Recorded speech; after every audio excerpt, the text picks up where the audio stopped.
అండి, ఎలా ఉన్నారు? నేనైతే చాలా చాలా బాగున్నాను. మీరందరూ కూడా బాగుండాలని మనస్ఫూర్తిగా కోరుకుంటున్నాను. ఈ రోజు అయితే క్రిస్మస్ వచ్చేస్తుంది కదండి. నేనైతే పిండి వంటలు స్టార్ట్ చేసేసాను. ఆల్రెడీ మన ఛానల్లో సున్నుండలు అయితే పెట్టాను. ఇప్పుడు నేను జంతికలు చేయబోతున్నానండి. అవి కూడా శనగపిండితో జంతికలు ఏ విధంగా తయారు చేసుకోవాలో చూద్దాం.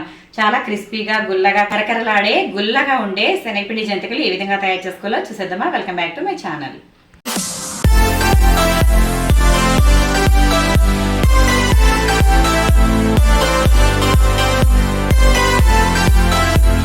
నేనైతే ఒక పిండి కలుపుకోవడానికి వీలుగా ఒక బేషన్ అయితే తీసేసుకున్నానండి. ఆ తర్వాత బియ్యం పిండి, ఇది నేను ఇక్కడ బియ్యాన్ని శుభ్రంగా కడిగి ఆరబోసి బాగా ఆరిన తర్వాత వీటిని మిల్లుకి మరపట్టించానండి. మరపట్టించిన తర్వాత జల్లించుకుని మెత్తగా ఉండే పిండి అయితే తీసుకున్నాను. ఏమాత్రం బరకగా ఉండకూడదు. ఈ విధంగా అయితే నేను పిండి తీసుకున్నాను. మనకి పండగ కాబట్టి కొంచెం క్వాంటిటీ ఎక్కువగానే చేసుకుంటాం కాబట్టి నేను ఎక్కువగానే చూపిస్తున్నాను. చూసారు కదా, నేనైతే ఇక్కడ 1.5 కేజీ వరకు బియ్యం పిండి తీసుకున్నాను. మీకు కొలత ప్రకారం చూసుకోవాలంటే 3 గ్లాసుల బియ్యం పిండికి 1 గ్లాసు శనగపిండి వేసుకుంటే సరిపోతుంది. ఈ విధంగా నేను 1.5 కేజీ తీసుకున్నాను కదా. ఇప్పుడు ఇందులో మనం 1/2 కేజీ వరకు శనగపిండి అయితే వేసుకుందాం. నేను ఇక్కడ 1/2 కేజీ శనగపిండి తీసుకుంటున్నాను. ఎందుకంటే ఇక్కడ మనం 1.5 కేజీ పిండి తీసుకున్నాం కాబట్టి 1/2 కేజీ శనగపిండి అయితే సరిపోతుంది. ఇది కూడా నేను పిండి డైరెక్ట్గా ఆడించిన పిండి అండి. ఇక్కడ పచ్చిశనగపప్పుని శుభ్రంగా కడిగి ఆరబెట్టి దానిని పిండి అయితే ఆడించుకున్నానండి. మనం ఈ విధంగా ఇంట్లో పిండి వంటలు చేసుకునేటప్పుడు ఏదైనా కూడా రిస్క్ తీసుకోకూడదండి. ఎందుకంటే మనకి బయట కొనేది అంత నాణ్యంగా ఉండవు కాబట్టి. శనగపిండి బయట తీసుకుంటే ఒక్కొక్కసారి బఠానీ పిండి అని ఉంటుందండి, అది ఇచ్చేస్తారు. కాబట్టి ఈ విధంగా పచ్చి శనగపప్పుని మనమే పిండి ఆడించుకోవడం వల్ల మనకి ఇవి రుచికరంగా ఉంటాయి. అలాగే ఇవి పిండి కూడా మనకి పర్ఫెక్ట్గా ఎటువంటి డౌట్ లేకుండా చక్కగా యూజ్ చేసుకోవచ్చు. చూసారు కదా, ఇప్పుడు ఇదంతా కూడా ఇలా బాగా కలిపేసుకోవాలి.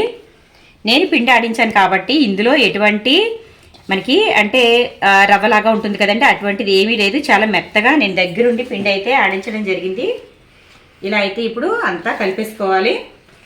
ఇప్పుడు ఇందులో మనం ఉప్పు కారాలు అయితే వేసేసుకుందాం. ఇలా అయితే కలిపేసుకోవాలి. శనగపిండి బియ్యం పిండి బాగా కలిసేలాగా కలుపుకోవాలి. ఇప్పుడు మనం ఇందులో కారం అయితే వేసుకుందాము. నేను ఇక్కడ 2 స్పూన్లు అయితే కారం వేస్తున్నాను. మీకు ఎక్కువగా కారంగా కావాలనుకుంటే కనుక ఇంకా వేసుకోవచ్చు. ఈ విధంగా కారం అయితే వేసుకోవాలి. ఆ తర్వాత ఉప్పు వేసుకుందాము. ఉప్పు కూడా నేను ఒక పెద్ద స్పూన్తో ఇలా రుచికి సరిపడా వేసుకోవాలి. ఉప్పు మనం చూసుకుంటూ వేసుకోవచ్చండి. వాటర్ కలుపుకుంటాం కదా, ఒకవేళ ఇప్పుడు తక్కువైతే కనుక మనం నీళ్లు వేసుకునేటప్పుడు ఆ నీళ్ళల్లో ఉప్పు అయితే వేసుకుని కలిపేసుకొని ఇందులో వేసి కలిపేసుకోవచ్చు.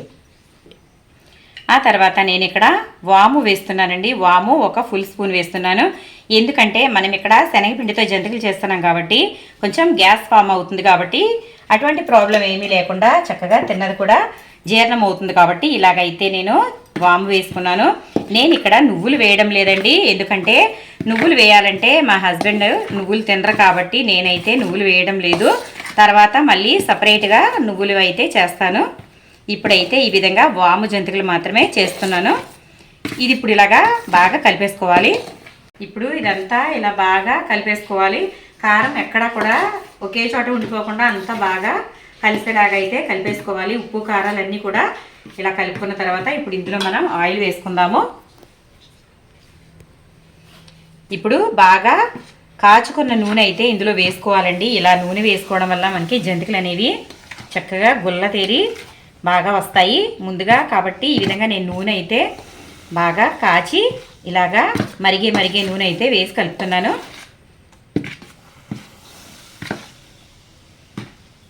ఇలా వేసుకున్న తర్వాత ఇప్పుడు ఇదంతా ఒకసారి బాగా కలిపేసుకోవాలి. ఇప్పుడు చేతితో అయితే కలిపేసుకుందాము. మనకి నూనె వేసాం కదా, ఆ నూనె మనకి పిండిలో అంతా కలిసిపోయింది. ఇప్పుడు వేడి అయితే ఏం లేదు, కొంచెం వేడి ఉంది కానీ మన చేయి అయితే ఆ వేడిని తట్టుకోగలదు కాబట్టి ఇప్పుడైతే ఇలా కలిపేసుకోవాలి.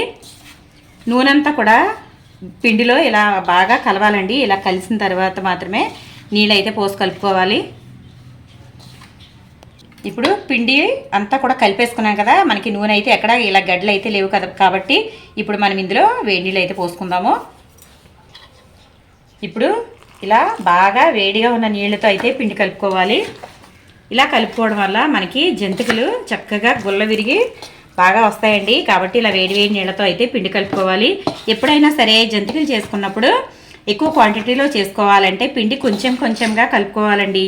ఎందుకంటే ఒకేసారి పిండి అంతా కూడా కలిపేసి పెట్టుకోవడం వల్ల పిండి బాగా నానిపోయి నూనె అయితే పీల్చేసుకుంటాయి. కాబట్టి ఇలా కొంచెం కొంచెంగా కొంచెం క్వాంటిటీలో కలుపుకున్నట్లయితే మనకి నూనె పీల్చకుండా జంతికలు త్వరగా అయిపోతాయి. ఎక్కువ క్వాంటిటీ చేసుకున్నప్పుడు ఆ విధంగా అయితే ట్రై చేయండి. ఎందుకంటే పిండి అంతా ఒకేసారి కలిపేసి పెట్టుకున్నప్పుడు మనకి అంతా కూడా నూనె బాగా పీల్చేస్తుందండి. ఎందుకంటే పిండి బాగా నానిపోతుంది కదా, నూనె అయితే ఎక్కువ పీల్చేస్తుంది. కాబట్టి ఇలా కొంచెం కొంచెంగా కలిపేసుకుని మీరు జంతికలు అయితే చేసుకోండి. చూసారు కదా, ఇలాగా వాటర్ అయితే చూసుకుంటూ కలుపుకోవాలి.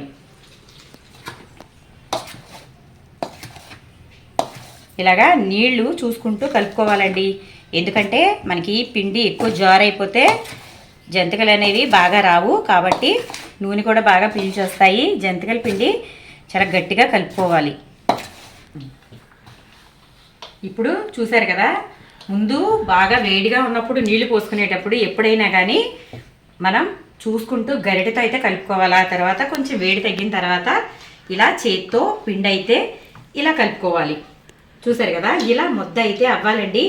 దీన్ని మనకి జంతికలు గొట్టంలో పెట్టుకునేటప్పుడు పిండిని మనం కొంచెం తడి చేసుకుంటూ చేయి తడుపుకుంటూ పెట్టుకున్నట్లయితే జంతికలు అనేవి పర్ఫెక్ట్గా వస్తాయి. చూడండి ఒకసారి పిండి అయితే నేను ఇలా కలిపేసుకున్నాను. ఇలా ముద్ద అవ్వాలి పిండి మనకి. ఇప్పుడు మనం జంతికల గొట్టంలో పెట్టుకునేటప్పుడు ఇలా అయితే పిండిని ముద్దలుగా తయారు చేసుకోవచ్చు. ఇది మనకి ఏమైనా కొంచెం గట్టిగా ఉంది అనిపిస్తే కనుక చేయి తడి చేసుకుంటూ మనం కలిపేసుకుని మనం పిండి అయితే జంతికలు వేసుకునేటప్పుడు యూజ్ చేసుకోవచ్చు. చూసారు కదా, ఇప్పుడు పిండి అయితే అంతా కలిపేయడం అయిపోయిందండి. ఇప్పుడు జంతికలు ఏ విధంగా తయారు చేసుకోవాలో చూద్దాం. ఇప్పుడు మనం పిండిని ఇలా తీసుకోవాలండి. ఇలాగా బారుగా తయారు చేసుకుని మనం ఈ గొట్టంలో అయితే పెట్టుకోవాలి.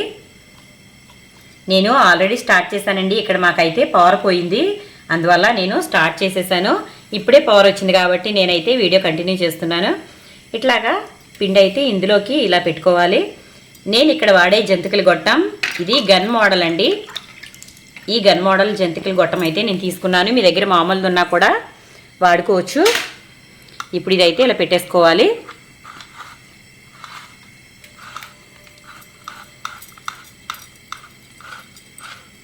ఇలా అయితే పెట్టేసుకున్నాను. ఇప్పుడు ఆయిల్ వేసుకుందాము. నేనైతే ఇలా పెద్ద బాండి పెట్టుకున్నాను. ఎందుకంటే మనం తయారు చేసుకునేది పిండి వంటలు ఎక్కువ కాబట్టి నేనైతే ఈ విధంగా పెద్ద బాండిలో అయితే ఆయిల్ వేసి, చెప్పాను కదండి ఆల్రెడీ నేను స్టార్ట్ చేశానని చెప్పి, కాబట్టి నాకు సగం అయితే అయిపోయాయి. ఇప్పుడైతే మీకోసం చూపిస్తున్నాను చూడండి. ఈ విధంగా నేను గన్ మోడల్ తీసుకున్నాను కదా, ఇది ఇలా ప్రెస్ చేసినట్లయితే మనకి పడుతుందండి. ఈ విధంగా పిండి అయితే పడుతుంది. ఇలా నొక్కుకుంటూ జంతికలు అనేవి వేసుకోవాలి. ఇలా అయితే వేసుకోవాలి. ఇప్పుడు ఇలాగా మిగిలినవి కూడా వేసుకుందాం. మనం పెద్ద బాండి తీసుకున్నాం కాబట్టి మనకి దగ్గర 4-5 అయితే పట్టేస్తాయండి. ఇలాగా పిండి వంటలు చేసుకునేటప్పుడు పెద్ద వాటిలో వేసుకోవడం వల్ల మనకి వంటలు అనేవి చాలా త్వరగా అయిపోతాయి. మనం ఈ విధంగా అడ్జస్ట్ చేసుకుంటూ కూడా వేసుకోవచ్చు. మనం జంతికలు తిప్పుకునేటప్పుడు ఈ విధంగా అట్లకాడ ఉంటుంది కదండి, ఇది అయితే మనకి చివర షార్ప్గా ఉంటుంది కాబట్టి ఇటు తిప్పి అయితే తిప్పుకోవచ్చు. లేదంటే కనుక ఒక ఊస కానీ లేదా మనకి ఈ నలుపులు ఉంటుంది కదండి, దాంతో అయినా సరే జంతికల్ని తిరగేసుకోవచ్చు. మనకి ఆయిల్ అనేది బయటికి వచ్చేయకుండా చక్కగా మనకి ఈ విధంగా తీసుకోవచ్చు. బాగుంటుంది. నేనైతే ఈ విధంగా అట్లకాడైతే పెట్టి తిప్పుతున్నాను. పండగ అంటే పిండి వంటలు నేనైతే ఇలాగే చేస్తానండి. ఈ విధంగా స్టవ్ అయితే కింద పెట్టేసుకుని పెద్ద స్టవ్ పెట్టుకుంటానండి. ఎందుకంటే మనకి గ్యాస్ స్టవ్ మీద చేసుకోవాలంటే పిండి వంటలు చాలా కష్టం కాబట్టి ఈ విధంగా నేనైతే పెద్ద స్టవ్ అయితే తీసుకున్నాను. ఆ స్టవ్ మీద నేను పిండి వంటలు అయితే తయారు చేస్తాను. పూర్వకాలంలో అయితే అలా అంటే మా అమ్మ వాళ్ళ కాలంలో అయితే మేమైతే కట్టెల పొయ్యి మీద వండేవాళ్ళమండి. కట్టెల పొయ్యి మీద పిండి వంటలు అంటే చాలా బాగుంటాయి. పిండి వంటలు చేసేటప్పుడు చక్కగా ఒక 4-5 కూర్చుని సరదాగా కబుర్లు చెప్పుకుంటూ చక్కగా అయితే పిండి వంటలు వండుకునే వాళ్ళం. చాలా బాగుండేదండి. ఇప్పుడు ఆ రోజులు ఎక్కడున్నాయండి? అందరూ బిజీ లైఫ్లో అందరూ బిజీలో పడిపోయారు కాబట్టి ఈ విధంగా ఎవరికి వాళ్ళు సింగిల్గా చేసుకోవాల్సి వస్తుంది. చూసారు కదా, నేనైతే పిండి వంటలు అయితే ఇదే విధంగా తయారు చేస్తాను. ఇప్పుడు వీటిని 2 వైపులా కూడా బాగా కాలనిచ్చి తీసేసుకోవాలి. మనకి ఈ విధంగా తయారు చేసుకోవడం వల్ల పిల్లలకి హెల్దీగా, అలాగే పండగ కూడా చాలా సరదాగా గడిచిపోతుంది. కాబట్టి నేనైతే ప్రతి సంవత్సరం కూడా పిండి వంటలు ఇలాగే తయారు చేస్తానండి. చూసారు కదా, ఈ విధంగా జంతికల్ని రెండు వైపులా కూడా కాలనిచ్చుకోవాలి.